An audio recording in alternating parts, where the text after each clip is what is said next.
Rivera sigue la ponencia Lo que cuenta como una vida, José Eustacio Rivera lector, por Carmen Rosa Millán Grajales. Después sigue Limpiar las sabanas de tigres, serpientes e indios, las fronteras llaneras en la vorágine de José Eustacio Rivera, por María de las Mercedes Ortiz Rodríguez. Estos son los inventarios del apartamento de José Eustacio Rivera que él ocupaba cuando murió en Nueva York, e inventarios de la oficina de su abogado John McDermott, oficina que también ocupó Rivera parcialmente y fue creciendo metastásicamente en la medida en que él se iba convirtiendo en editor. Se iba a quedar allá en Nueva York, iba a hacer un montón de cosas, no solamente traducir La Vorágine, una cosa en la que no tuvo que declararse fallido porque su inglés no le daba para eso, y quiso empezar una editorial que comenzó la editorial Andes, que comenzó con la 5ª edición de La Vorágine, que está bellísima y tiene una cantidad de cosas. Sin embargo, cuando uno está trabajando y se encuentra con estas listas, si ustedes las ven con cuidado, yo les decía a los estudiantes con los que estuve y he estado trabajando en Manizales, que uno queda convertido en eso. El testamento, pues generalmente dice más cosas, pero la lista de las cosas que quedan de uno, y es triste encontrar que las medias estaban raídas, que tenía 5 pares de calzoncillos, que tenía un baúl que estaba como en mal estado, que tenía, bueno, etcétera, y otras cosas. Uno empieza a sentir que si eso va a ser lo que cuenta como una vida, pues hay que ir a otra vida que es la vida vivida. Pero bueno, yo quiero agradecerle la invitación al 13º Coloquio Simposio Internacional Jorge Isaacs. Es un honor estar aquí de nuevo. La otra vez que estuvimos salió el año Zapata Olivella. Esto va creciendo, eso no se queda así, eso se hincha, cada vez es peor. Bueno, 1923. José Eustacio Rivera compra en Belém de Pará la novela romántica Iracema, Lenda do Ceará, de José Martiniano de Alenzar. La obra es una alegoría del proceso colonizador de Brasil. En la trama, Martín, fundador de Ceará, se enamora de una india traballara, quien es constantemente comparada con la naturaleza brasilera. Iracema finaliza con un lacónico: "Tudo pasa sobre a terra". ¿Qué nos recuerda esa exclamación? Los devoró la selva, con la que termina La Vorágine. Novela que pues el próximo año va a estar cumpliendo un centenario de haber sido publicada. Y esto que estamos haciendo en Manizales y en la Javeriana no va para ese centenario, va para el centenario de la muerte de Rivera, donde vamos a contar, confío yo, en una biografía novelada, porque todo el alegato que sigue aquí es para decir que la biografía intelectual de Rivera está por escribir. Nos quedamos y seguimos citando, a falta de algo mejor, a Neale Silva, este profesor chileno de la Universidad de Madison, un señor absolutamente maravilloso como investigador, y no solamente como eso, sino como un filántropo.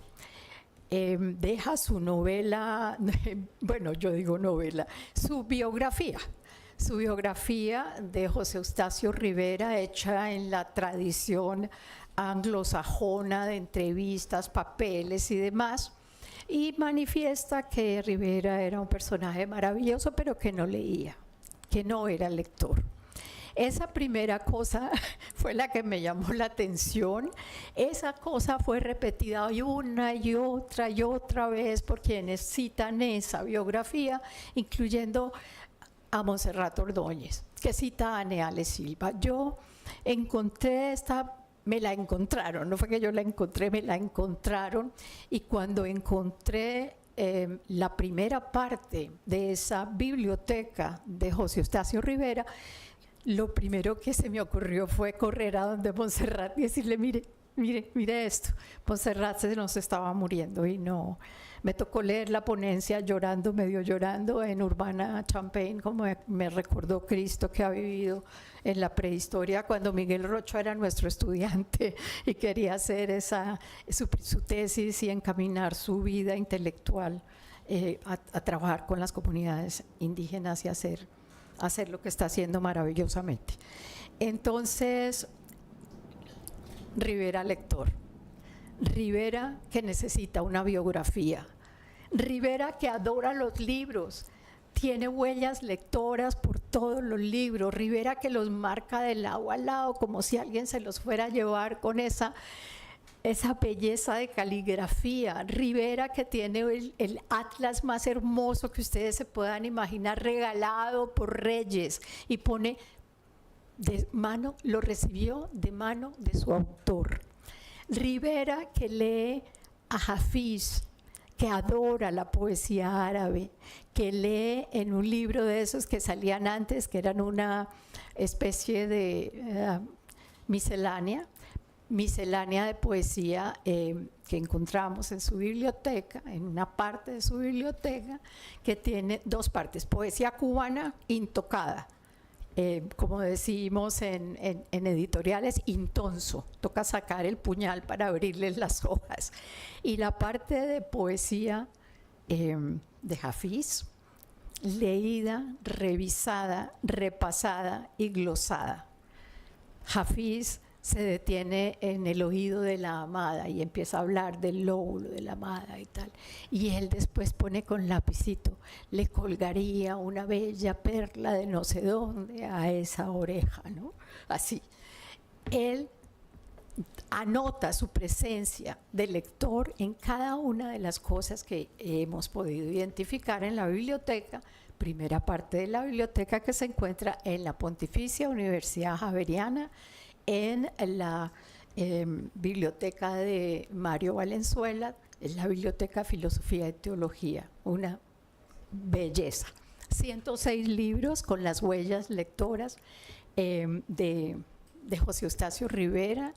Esto lo publiqué en 2005 y no puse ninguna imagen para que se antojen de ir. Se puede consultar también en línea, se pueden mirar las dedicatorias. Es una biblioteca que nos deja no solo las huellas lectoras de Rivera, sino también la red intelectual en la que se movía Rivera. Hay libros dedicados por Alfonso Reyes, hay libros dedicados por un poeta y escritor peruano llamado Mariano Brul, al que mis hermanas y yo adorábamos porque era fácil ponerle música a sus poemas.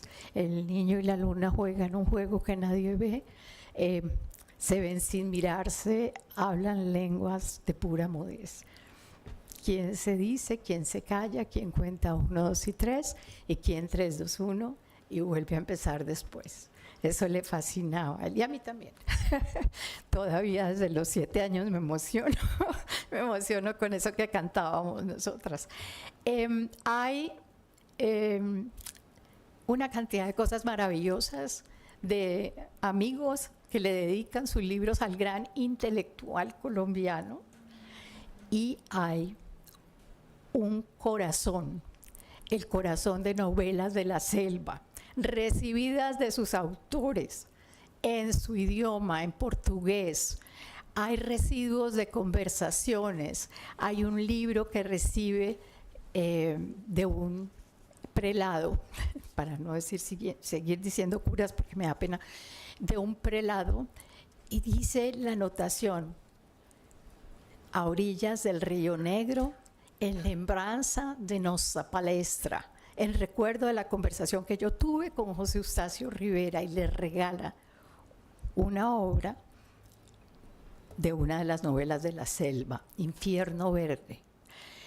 Novelas de la selva todas que están en esa biblioteca, que se las leyó, que están en el corazón de la vorágine, de un lector juicioso, de un lector que leía con curia, que citaba y que se comunicaba con las personas que estaban haciendo esa literatura.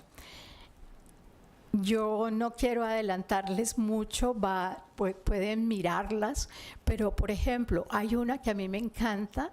Bueno, primero anotaba dónde había comprado el libro, guardaba dónde se compró, en Manaos, en tal cosa y tal, pero además cuando iba en sus viajes y todo, iba a decir, terminé de leer esta novela a bordo del no sé qué, ¿no? Y hay una que se llama Osiringaesh, las caucherías, pues para decirlo, que dice, barcos en los que he viajado, de 1918, no sé qué, tal, de 1912 a tal, en tal barco, de 1900 tal, todo eso al final, al finalizar la última página. El hombre sí leía, por Dios, y cómo leía. Apropiaba el libro, se inscribía y quisiera tener la pasión de Betty y salir por aquí volando y decirles, es el colmo que lo vio. Pero es que es mejor que lo vean ustedes con sus propios ojos. Vayan, muchachos, yo los aliento. Ofrezco tour. Ofrezco tour en esa biblioteca con esos 106 libros y ofrezco tour en otra, que es el otro repositorio que hemos estado trabajando, que es el repositorio de los últimos días de la vida de Rivera en Nueva York. Entonces, ¿qué es lo que hay ahí? ¿Y dónde está? Está en Manizales. ¿Cómo llegó allá? Ya no me da pena, Betty, decir yo no sé, todavía no sé. Voy a saber, seguramente. ¿Cómo llegó allá? Pero allá está.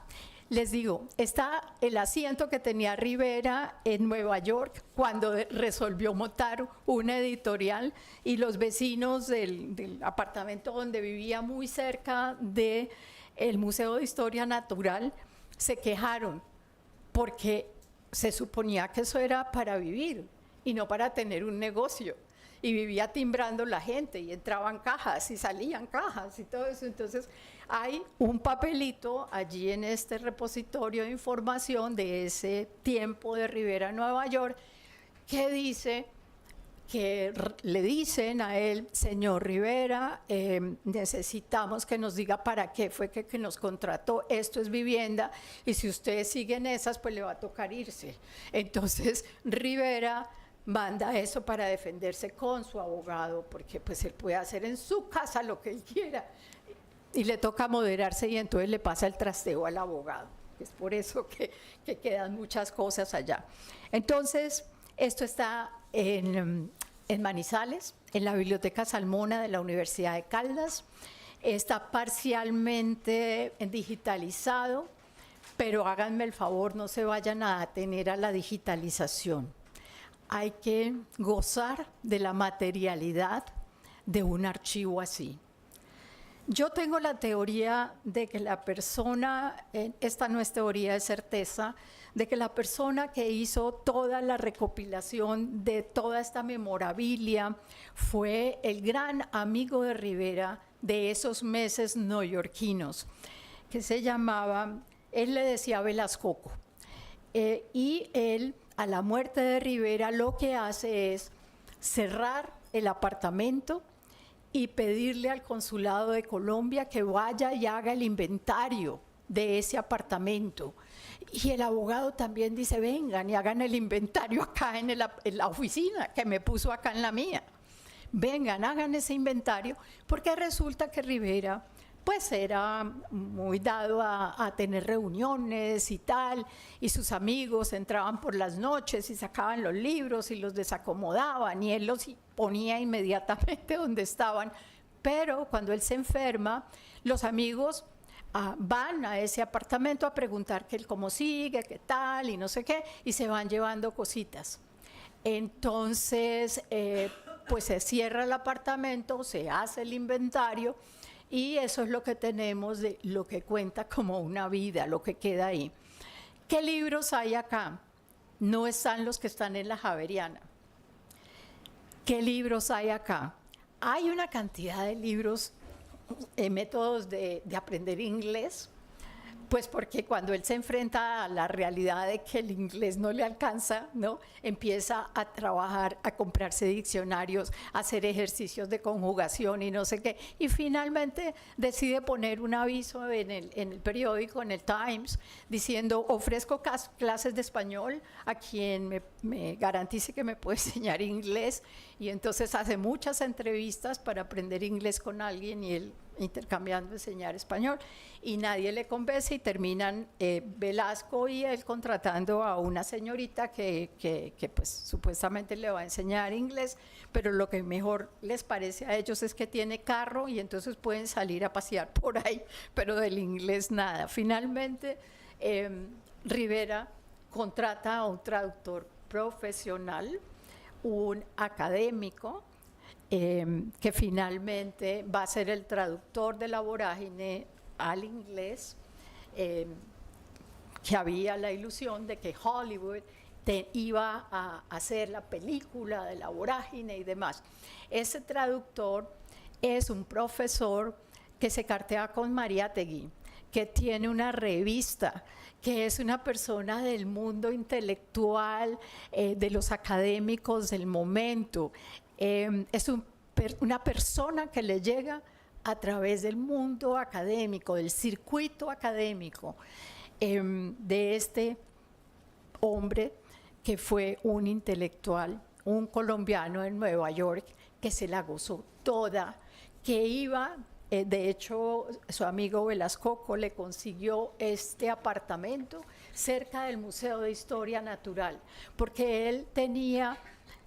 Rivera tenía una rutina que era irse todos los santos días con un cuaderno a tomar clases, él lo llamaba clases de las cosas.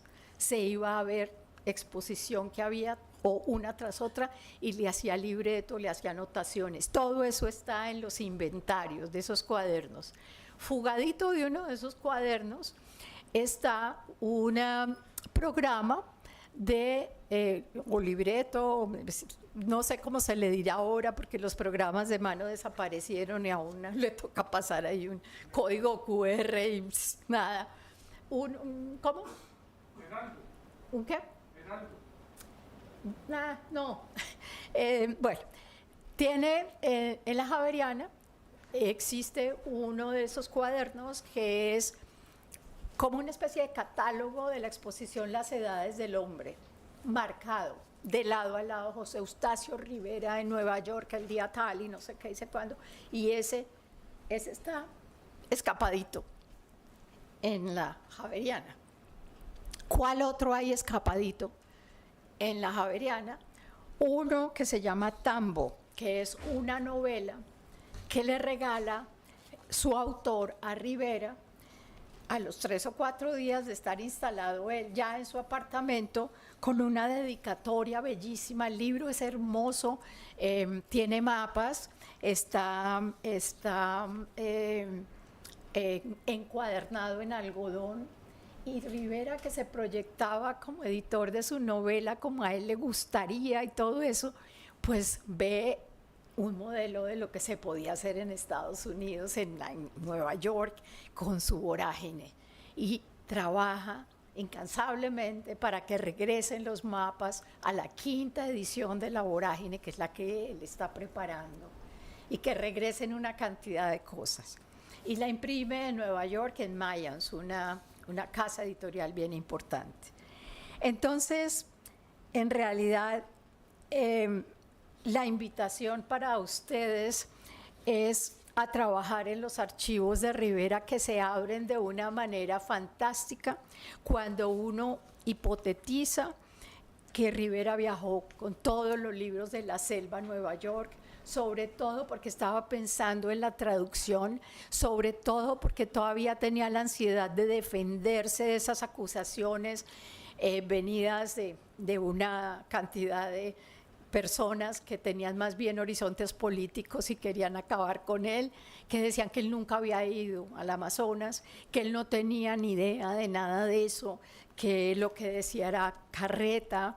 Entonces, en esta biblioteca, en la que se conservó en Nueva York, está el libro, el informe de Casement, el gran denunciador de lo que pasaba en las caucherías, personaje que se va a convertir en el legado del Celta de Vargas Llosa, un personaje extraordinario, irlandés que estuvo y denunció esto, había denunciado lo del Congo antes y es autor pues del libro rojo, del Putumayo, un libro que está con él. El gobierno colombiano también saca su libro rojo pues de las atrocidades a raíz de informes mismos de Rivera, también eso está allá. El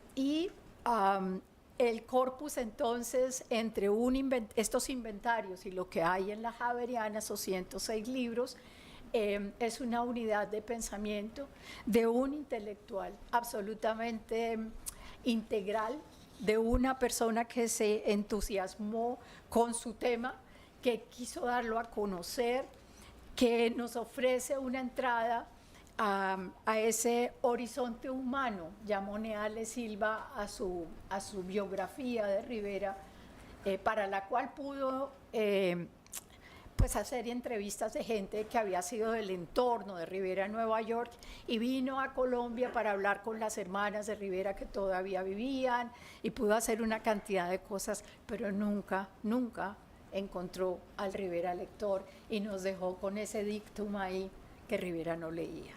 Y Rivera leía, y cómo leía. Entonces, pues nada, yo lo que quiero es tirar el guante, a ver quién lo recoge. Nosotras, bueno, yo estoy de salida de muchas cosas. Cada vez que voy al archivo en Manizales revivo. Cada vez que voy a mostrarle a la gente la biblioteca de Rivera en la Javeriana, me siento feliz. El padre Fabio entonces es feliz recordando que iban a hacer un trasteo de las eclesiásticas de las 69 y pasarse a su nuevo edificio de allá donde están ahora las eclesiásticas. Y entonces, ¿qué dijo? Ve, Carmelita, hay por acá un baúl que apareció en el cuarto del padre tal, y eso como que tiene la biblioteca Rivera. Él habla así. Y empiezan a salir esos libros, y es tal cual. Fue un trasteo que aparecieron, que salieron del cuarto del padre no sé qué, ¿no? Y entonces empezaron a clasificar esos libros. Ahora, no sabemos cuántos de esos libros entraron al torrente de los libros de la Javeriana, pues porque pues estaban ahí, entonces, y no tuvieron la afiliación de ser del Fondo Rivera, ¿no? Entonces, pues eso sí ya es buscar una aguja en un pajar, pero con lo que tenemos ya se han dado cosas muy fantásticas. Número 1, yo tengo un pie de página en un libro lindo que se llama Un paraíso sospechoso, un paraíso suspeito, de Bernucci, un profesor de la Universidad de California en Irvine, que vino detrás de un articulito publicado en la revista Número, donde contaba yo la cosa esta de la biblioteca de Rivera. Y él ya ha comenzado a estudiar la vorágine, aborachem, vis a vis, Euclides da Cunha. Y ha seguido haciendo ese vis a vis con esa biblioteca del lector Rivera. Ayuden ustedes con la energía, con la alegría de encontrarse papelitos, cosas que le cuentan a uno que todos los libros de Rivera estuvieron guardados 4 años allá en una bodega en Nueva York, porque pues no había plata para traerlos, yo no sé cuántas cosas, que está el papelito de la funeraria, que la funeraria tuvo que pagarla el abogado porque no había plata hasta que llegó la plata de Colombia, que tantas cosas. No estoy autorizada para decir quién, pero es su próxima novela, que va a estar para el centenario de la muerte de él, me escribió que ese negocio ya lo teníamos pisado con unas arras muy bravas. Yo espero que ustedes también pisen el negocio de abrir los archivos de Rivera para el centenario, para el año entrante, que interpelen las lecturas que hay sobre Rivera, que digan los mapas, si los mapas ya estaban. La foto la sacó en la TAN. Cada uno de los documentos le cuenta a uno cosas. Tristemente, la quinta edición de La Vorágine estaba lista.